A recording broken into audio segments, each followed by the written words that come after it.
Welcome to the How2Dad Podcast. My name is Devin Pierce. We are live on Mixer. You can come find us here every Sunday if you're watching this on the YouTube replay.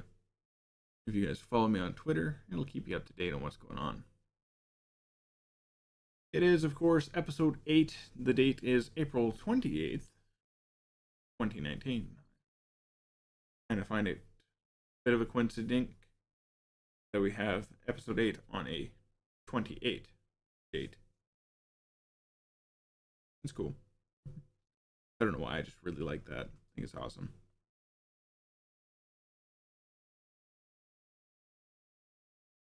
Today's topic is raising resilient children.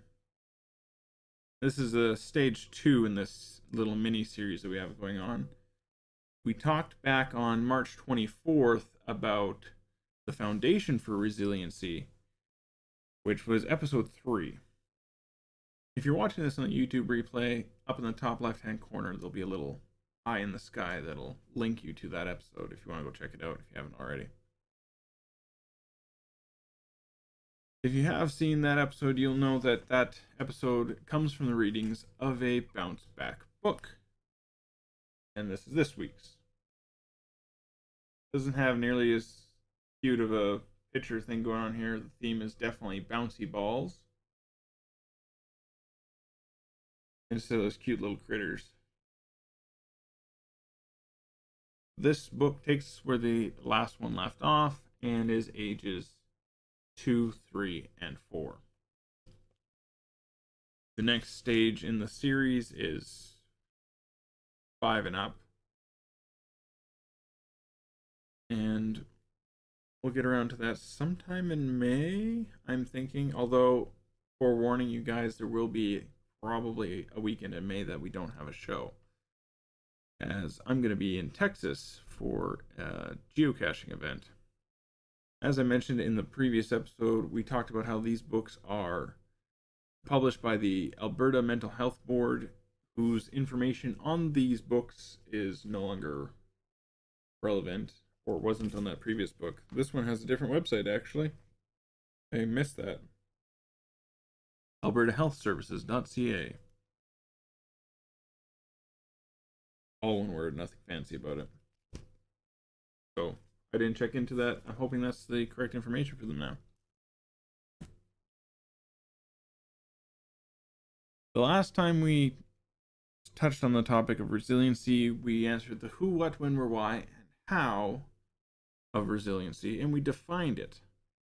As a bit of a refresher, we defined it for these lessons as a person's ability to bounce back from or react positively when things don't go the way we hope them to. What I really enjoyed about this particular book, and perhaps it'll be like that in the next one too, but in this one in particular, they have, like, in the second page, I thought it was the first page, but it's actually the second page, a whole segment just talking about self-care, which we did talk about in the first episode there, or third episode there. And we've mentioned it a couple of times since then.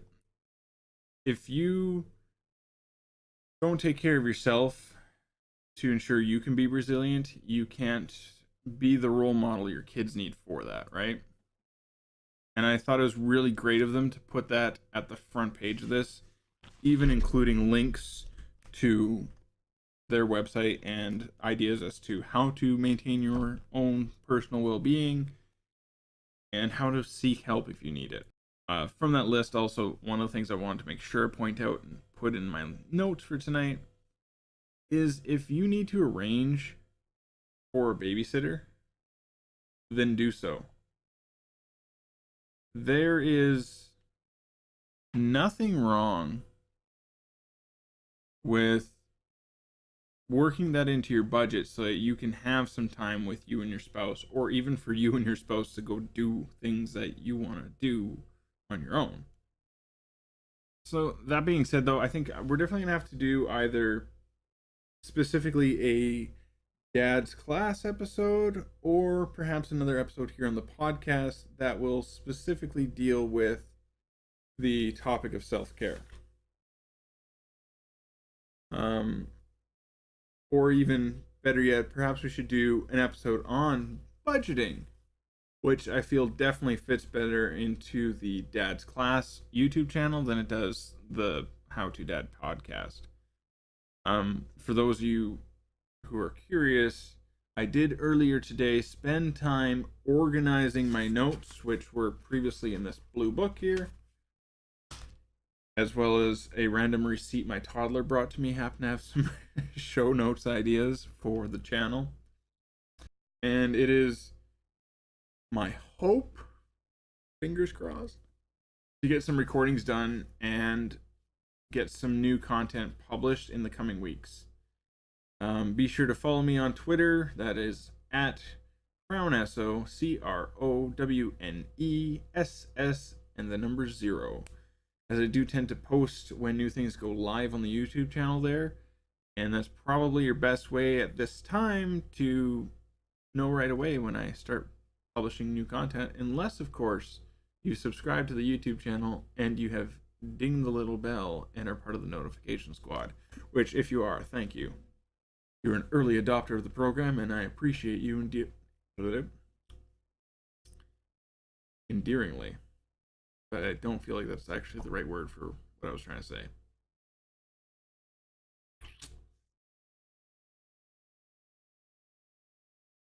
I got nothing. Anyways, I appreciate you if you are a subscriber to the channel. If you follow me here on Mixer, which I saw we have a couple of new followers in the last week, so thank you guys for coming and checking out the podcast. If you do come join me in the Mixer podcast live streams, by the way, we do have the chatbot fully working. And he has a bunch of different quotes set into him now that you can get out of him, as well as other links by using the commands that he suggests. This particular version of the Bounce Back books, to get back on topic here, is broken into 4 parts. In each of those 4 parts are then broken down into the 3 individual age brackets of 2, 3, and 4 years. That's not to say if your child is 4 that you can't do the activities that it suggests for a 2-year-old, or even vice versa if you think your kid is ready for it. These are merely some guidelines and suggestions, right? So if you are only just starting to teach your child resiliency and encouraging that aspect of their personal growth, perhaps maybe you start at the lower levels and work yourself up to the age bracket that's more appropriate for them. But you do you. With every episode in the show, we seem to be following a similar format of where I'm going to first start off by describing what we're going to talk about by its definition, and then how it relates directly to what we're talking about. So the 4 segments that we're going to talk about, we're going to break those down. Starting with self-confidence. Self-confidence is a feeling of trust in one's abilities, qualities, and judgment. And how that looks for the purpose of our reading today is a strong, realistic belief, emphasis on realistic belief in a child's abilities that helps them cope with challenges, take risks, and get along with others. The second section of this topic is going to be on problem solving. By definition, this is the process of finding solutions to difficult or complex issues. Or how we're going to use it today, it is the way in which we work through life's difficulties to challenge a process in which I totally just skipped over a word in my thing. Sorry, let me try that one again. The way we're going to use it here in the book is in that it is the way in which we work through life's difficulties and challenges, a process in which decisions are made, conflicts are solved, and stresses are handled. I'm going to go on a limb here and say that because I did it on mobile for my notes, I missed a lot of grammatical errors, so probably not the first time I'm going to have to try something again. The third one is emotional regulation, which is defined as the ability to respond to the ongoing demands of experience with the range of emotions in a manner that is socially tolerable and sufficiently flexible to permit spontaneous reactions, as well as the ability to delay those reactions as necessary. That's a really complicated definition as far as I'm concerned, but that's what I pulled up. Yay, Google. How we look at emotional regulation with regards to children. The ability to label, recognize, and control emotions instead of being overwhelmed by them, knowing how to act appropriately and responsibly to emotional triggers. And I feel it's important to mention that emotional understanding varies quite drastically from year to year and from child to child. So, based off of your child's age, their emotional regulation is also going to change quite a bit as they gain more experience with those emotions. The fourth and final component to today's topic is going to be empathy. Empathy is the ability to understand or share the feelings of another. When we relate that to children in these topics, it is the key of building healthy, stable, and solid relationships through acts of compassion or sympathy, kindness, and caring for the needs and views of others. I feel like I very much was nodding my head a lot in that reading.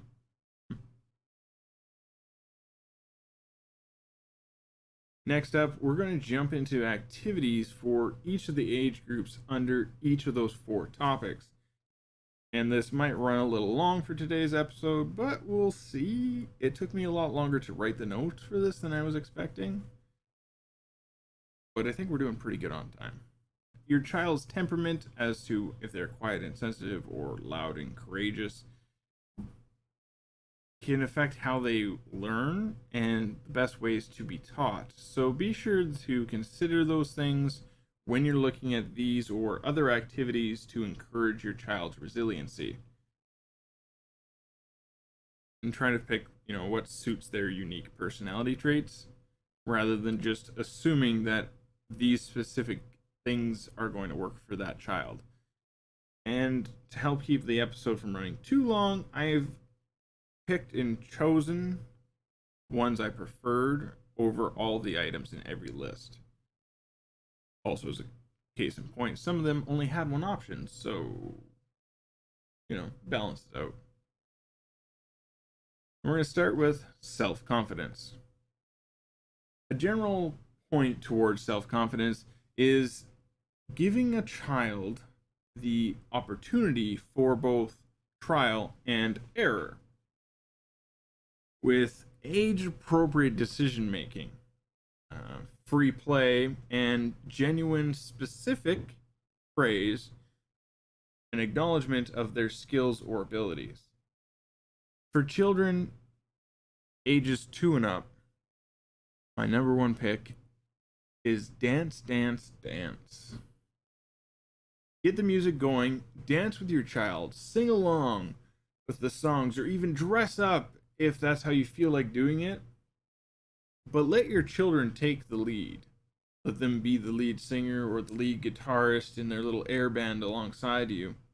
Or even give them the musical dial to pick songs and musical genres that they want to listen to. Even if it's not your cup of tea, just bear with them.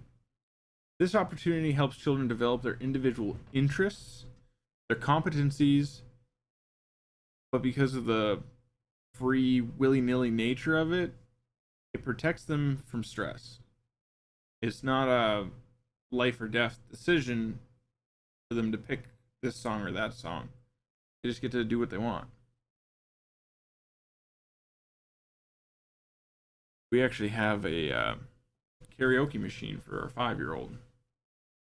So far, she has 5 songs that she wants to listen to and sing along with, but slowly, as we introduce her to more music, she is expanding her horizons. She likes songs mostly from women that have a lot of sass, attitude, and probably not all the lyrics being entirely appropriate for her age.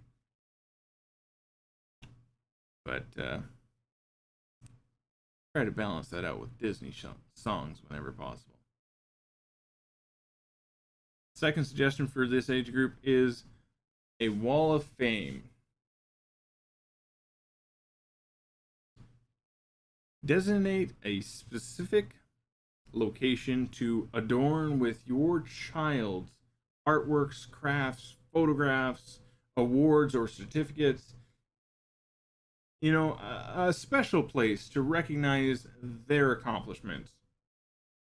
We actually have 3 or 4 magnetic frames, and at the last house, that's what we were trying to use them for. It didn't always work out because life, but it's definitely something I would like to get back into the habit of doing, though my children have not brought me any artwork recently.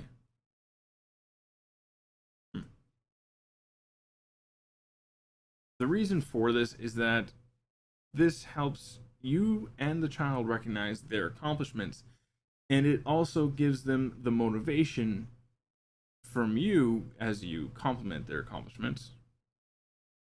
Compliment accomplishments.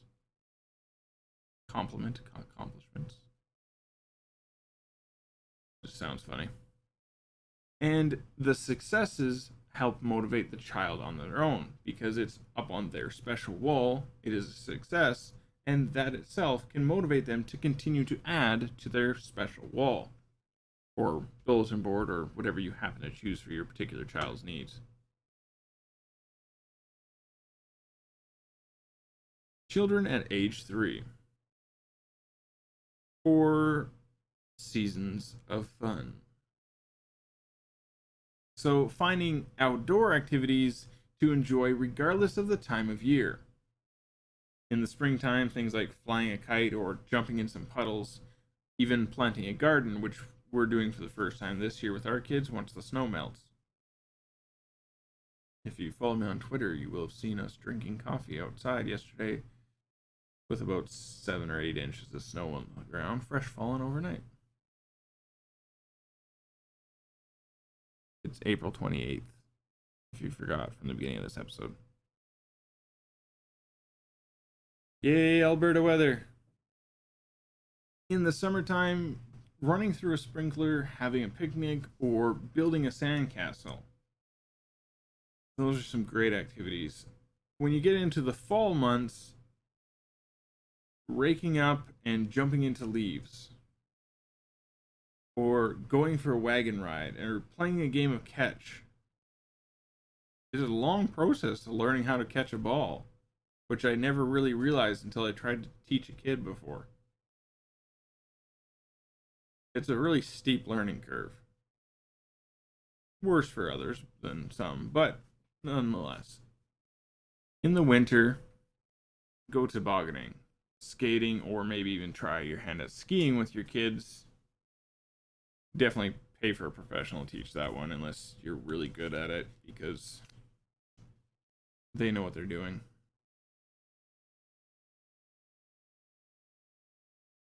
Making snow angels or building snowmen are just a few other activities that you can do with your toddler. And there's so much more you can do every season. That was the big focus for this particular building of self-confidence. If you have any questions about any of those activities and how they relate to that, be sure to shoot me a message. Children at age 4. Widening the circle. Make a point to visit extended family and get them involved in asking them to tell you and your child stories about their life, such as where they grew up or their favorite toys as a child. hobbies are another good one. I don't know why I'm stuttering so much. I have notes. You think I could just read and not twist over my own tongue, but apparently not. You can also get them to talk about things they've learned from other family members or even their own parents if it's not your same parents, or maybe they learned something different. I don't know.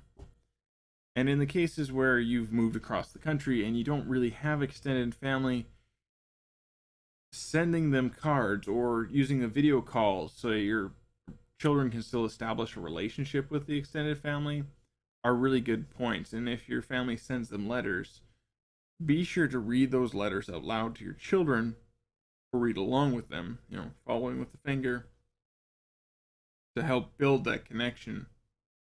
And also, for more personal relationships, building those with your neighbors or close family friends that live nearby to you.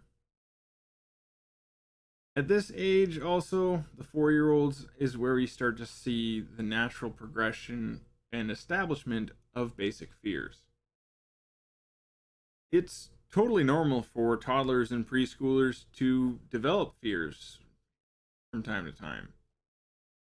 They can be real, they can be imaginary, and you can help them through that. And that's really all you can do and all you should do. Giving them reassurance without acting overly concerned. Oh my god. Yeah, don't do that. With information, you can overcome fear. By providing your child with the information that they need to understand what they are afraid of, 90% of the time, that's all a person needs to see through a fear. It might not cure them of a fear, but it'll definitely keep them from having an irrational fear about something. And be sure not to dismiss fears such as saying, don't be silly, there's nothing to be afraid of. If they feel there's something to be afraid of, then there's something to be afraid of. You can't tell a person how they feel. I'll be honest with you, I am terrible at that. I am often informed that I try to do that to people, to try to tell them how they feel. But you cannot actually know 100% how someone feels. Check yourself, as they say. Provide your child with the support they need to learn to cope with that fear and move on from it. That's the really big one. Like I said, don't discourage it. Help them through it. Third point I have for this one is to let your child make choices, which is something we discussed in previous episodes here on the show, and how you give them a minor choice so you still get the outcome you desire, but they got to pick the details, kind of thing. Such as, do you want a green or a yellow shirt? Not, do you want a shirt? You can even just let them pick short or long sleeves, simple decisions so that they feel like they are being entrusted with making a decision, which helps build their self-confidence. And this jumps us right into problem solving. To help your child with problem solving, choices like the ones I just mentioned are a great starting point. Because then they have to decide, well, should I wear short sleeves? Should I wear long sleeves? If I wear a yellow shirt, will that clash with my green pants? In my personal experience, girls will ask themselves that question, not so much boys. But not all girls. Some girls are just really in tune with fashion at a young age. Until they're not. My daughter's been making some questionable fashion choices at times lately. But then other ones you're like, oh, that's really well picked out. Great. I look like an awesome parent right now, even though I had nothing to do with your chosen attire.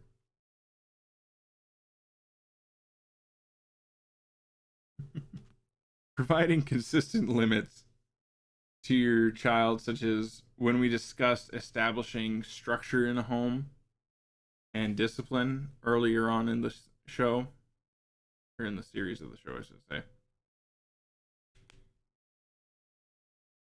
allows the child to understand that there are predictable consequences for their actions. And this goes back to when we discussed previously about having them help you establish the rules of your house as well as the consequences for breaking those rules. This helps set them up to understand A leads to B, leads to C, leads to A, and so on and so forth. Be sure to offer help to a problem before it's too frustrating and causing the child emotional distress. If you see that they're starting to struggle with something, monitor that so you can intervene before it becomes too much of a problem. An overly emotional child cannot logically process a problem.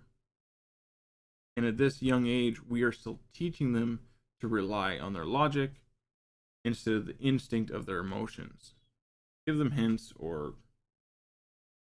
even the actual solution if you feel it's necessary.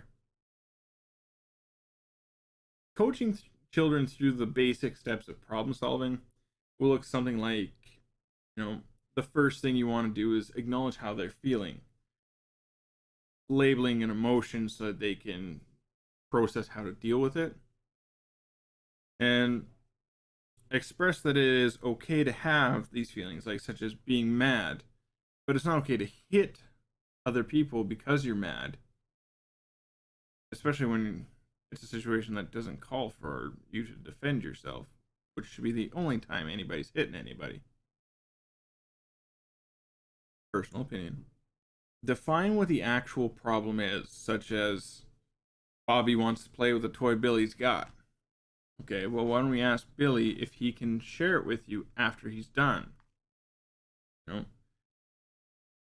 I jumped ahead of myself here. Before you go suggesting how to fix the problem, invite the children or child who are having the problem to give their own solutions first.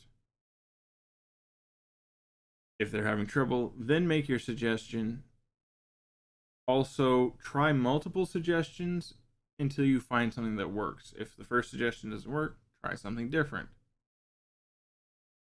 And be sure to praise your child for the efforts both in coming up with a solution as well as following through with those solutions.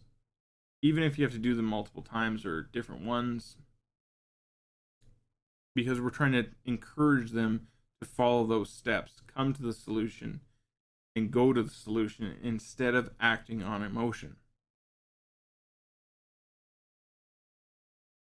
Now on to the activities that are going to educate your children. Children at age 2. This one I really enjoyed reading. As when I started reading it, I was like, well, how is this a twist? Because it was kind of poorly worded to begin with in the book. But I actually really like how they've done this. Hide and seek with a twist. Instead of the child or yourself hiding, you hide a child's toy, giving them clues, kind of like hot and cold. But let's say I stuffed Stitch here in my background behind the couch cushion that's also behind me here. I wouldn't tell the child, go find it, it's hidden over there. I have hidden a blue stuffed animal behind something that is soft and cushiony.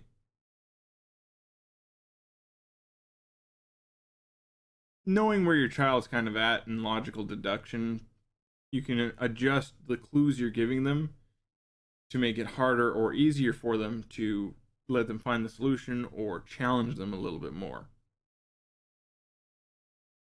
But I thought this was a really great way to do this, and makes it easier to do if you have one child or even multiple children who can then work together as a team. Or perhaps you hide multiple objects, one for each child to find. I really enjoyed how this one gave you just a simple idea and how there's so many different ways you could expand on that in your parenting to teach your kids different things. So be sure to try that one. I think that one's pretty awesome.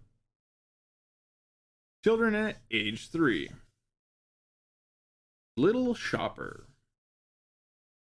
Using a grocery flyer, if you're in an area that still makes flyers or uses them, as they seem to be going the wayside, cut out and or highlight items from your shopping list that you're going to go shopping for anyways. Give the highlighted or cut out images for your child to then do like a scavenger hunt when you go shopping with them. So your child goes in the store, they have their list, they have a shopping cart. Or if they're too short to push one, they just use yours. They go and they find the items on their photographed or highlighted list, add it to the cart, and be sure to praise them for successfully completing each task. Because some of those things aren't always necessarily easy to find, given that your child's only this tall. Right? Like 3 feet. Sometimes they might not see something because it's way up top. So especially give them props for those ones. Children at age 4. Take a turn storytelling. That's the name of that one, by the way. It's not just a sentence. Invent a story with your child by taking turns adding sentences or pieces of a sentence, parts of a story, using funny voices to make it even more fun if you're up to it. And what that looks like as an example is the parent says, every morning he would get up. And then the child responds with, and he eats his breakfast. Another way you can do this is asking an open-ended question such as, what did he do next? And then the child responds, and you build up on that to create the story. We do a slight variation of this with our children, or my spouse does actually, in that she has these little rhymes about how much she loves the children.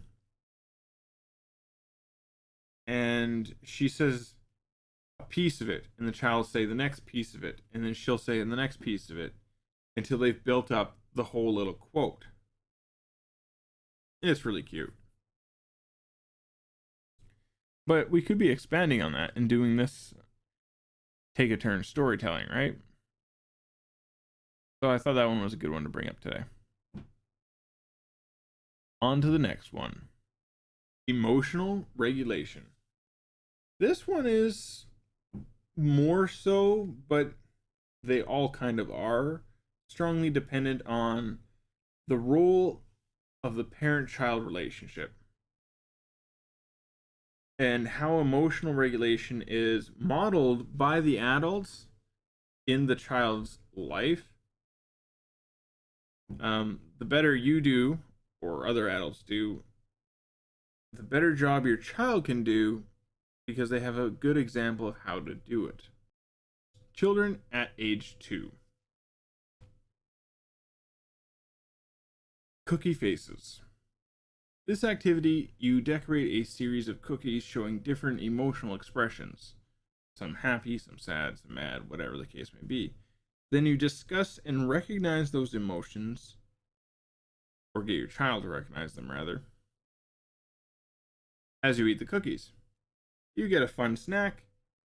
You get to enjoy a small little activity. Oh, what face is this cookie making?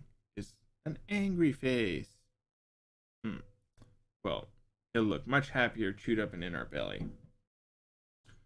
Children at age 3. Bubble breathing. They actually call it different in the book, but that's what it breaks down to. Using bubbles, or the act of blowing bubbles rather, as a basic breathing exercise to calm down really angry or frustrated child, even an excited child, telling them that they can't blow the bubbles or play with the bubbles until they've brought themselves down from a heightened state of emotion. And then using the process of the bubbles to bring them all the way down. So you take them through the steps. Right? We're going to get the bubble stick with bubble liquid. And you're going to take a nice, steady breath in. And you're going to blow out gently. But not too gently. There's a fine line there. You're going to blow out lots of bubbles. Nice, steady breath out. And you're going to get more soap on there and do it again. And you're coaching them through the breathing process is your main emphasis here. But they get the reward of the bubbles. I thought this was a pretty creative idea. With our kids, the breathing technique that we always have done was actually inspired by a chance encounter at a school. Instructor happened to have some sort of contraption that expanded and contracted as you pulled on the ends and pushed them back in. And so we use that visualization of the opening and closing of the bubble, the expanding and compressing of this giant bubble for our kids. And we've used that especially with my older boy there. And working together to move that bubble and get our breathing under control and bring our emotions under control. Children at age 4. This is another name that's confusing. There is no food involved in this. Animal Crackers. This game is actually a twist on the classic freeze tag.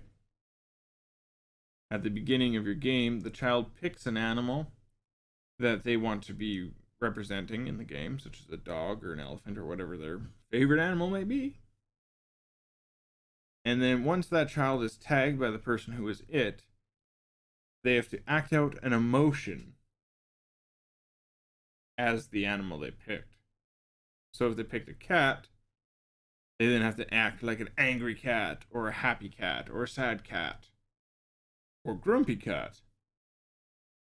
I'm so funny. And then they can be unfrozen.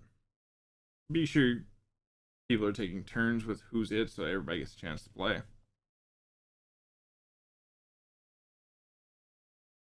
On to empathy.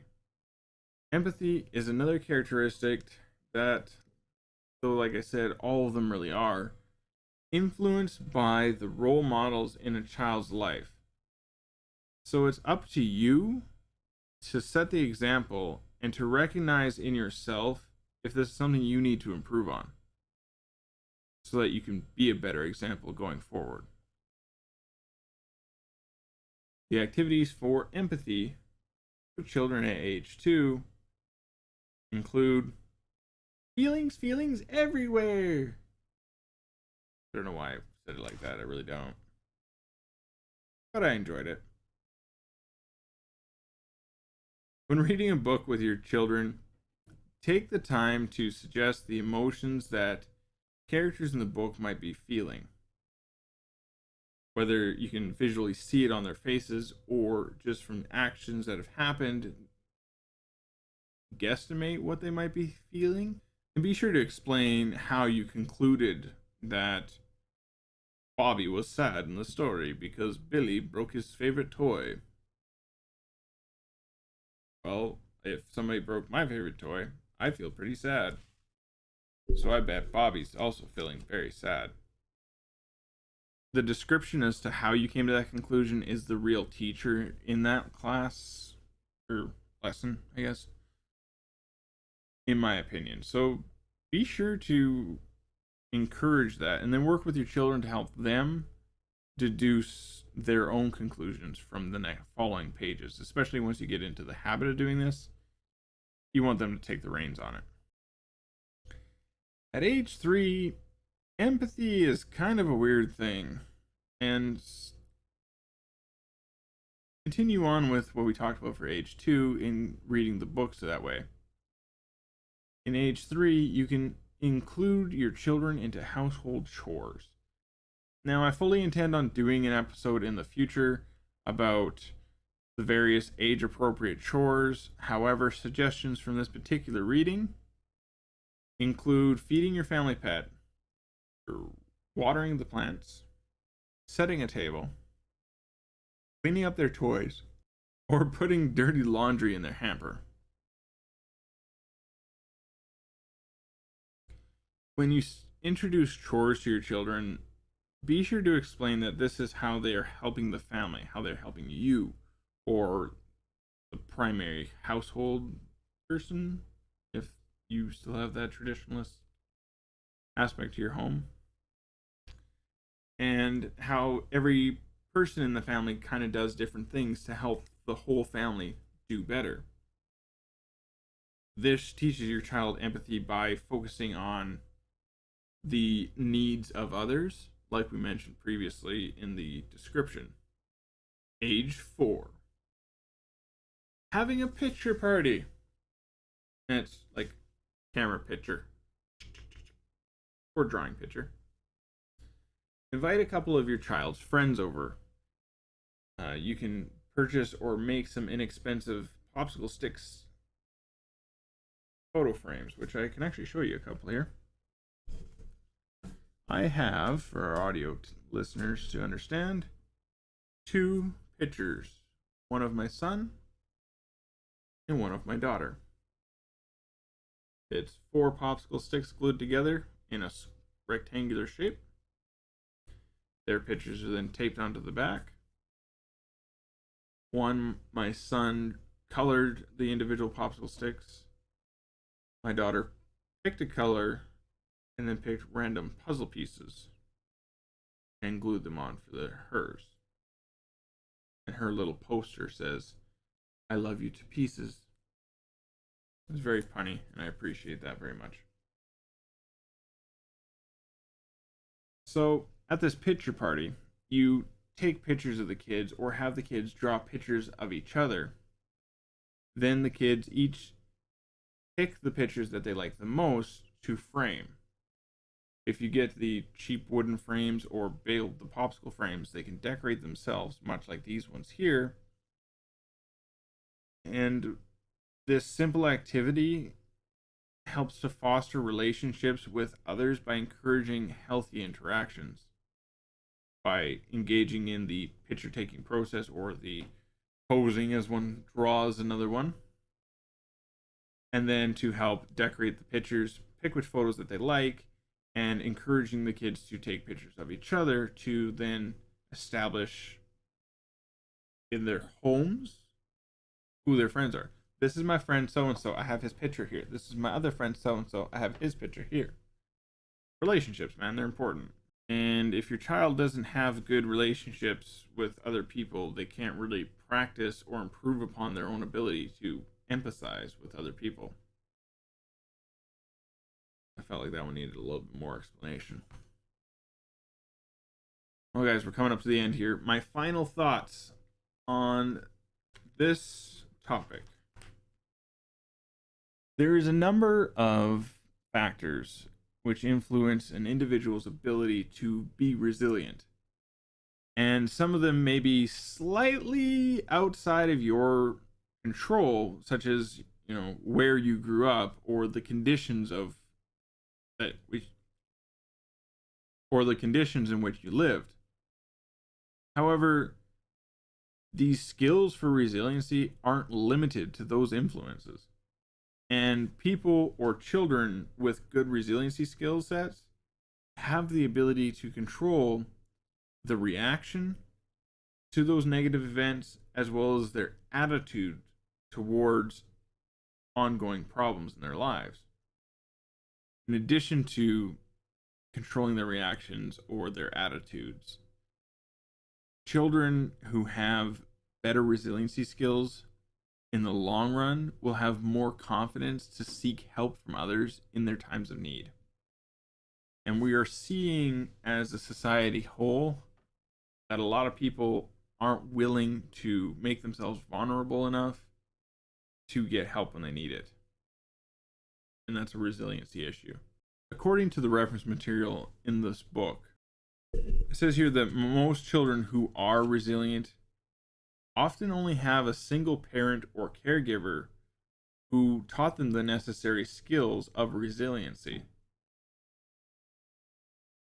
So it only takes one good role model. And as with many things, you as their parent are typically their primary role model. There will be other people in their lives that help shape your children. The whole aspect of it takes a village, right? It's not just any one person, but all the people that help influence a child. However, they only need one good role model to learn good resiliency skills. And we talked about good role models in almost all four of these points. And we know for a fact from other topics that we've had on the show that the role model, one good role model, is key to teaching your children all the things that they need to know. But the more role models they have, the better your child is off in the long run. If they have 2 or 3 or 4 or 6 amazing people in their lives who are going out of their way to show them how to be great people, they're going to be 6 times as great as those 6 people. You're giving them all the things they need to be a better person than you. And that is really what your goal as a parent often is when you sit down and think about it.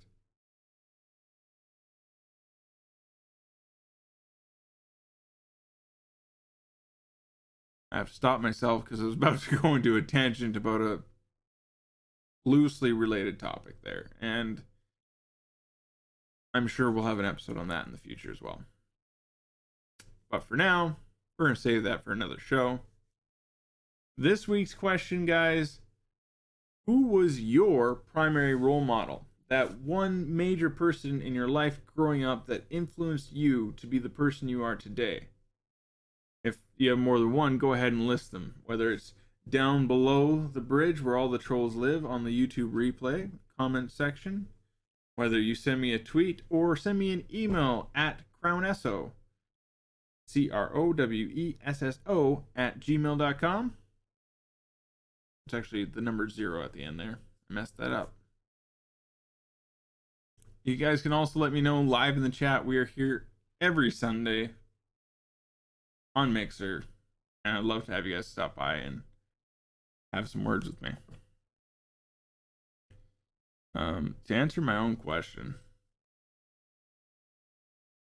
I am one of those lucky people that really have some pretty awesome role models in my life. And it's kind of hard to say I had one. You know, my parents have flaws like anybody because they are human. And even a couple other people that helped shape me or different job paths that I've had were definitely good role models.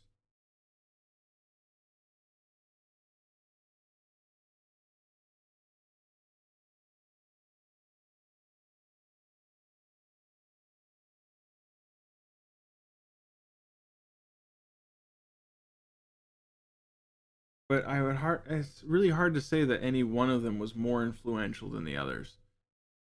So obviously I'd have to say both of my parents. Mike Tracy and Kenny Kemp are probably my top 4 role models in my life. But I'm also one of those people who likes to learn from everybody. So I've had a few minor role models, whether they've modeled what not to do or what to do. I've definitely had a lot of really awesome people in my life. So I'm grateful for that. And I'm grateful that I have to sit here and think about the answer to this question, because that just shows, how good things actually have been for me. And life sometimes gets you down, so it's kind of nice to be reminded of the positive things. Anyways, guys, thanks for watching tonight. This is the How2Dad Podcast. I am the owner and host, Devin Pierce, and this podcast is licensed under a Creative Commons Attribution, Non-Commercial, Share Alike 4.0 international license with all rights reserved, and we are currently available to auditorial listeners through Anchor, Apple Podcasts, Google Podcasts, Spotify, Breaker, Overcast, Pocket Casts, and RadioPublic. Whew. It's a long one tonight, guys. Thanks for sticking around. See you next Sunday.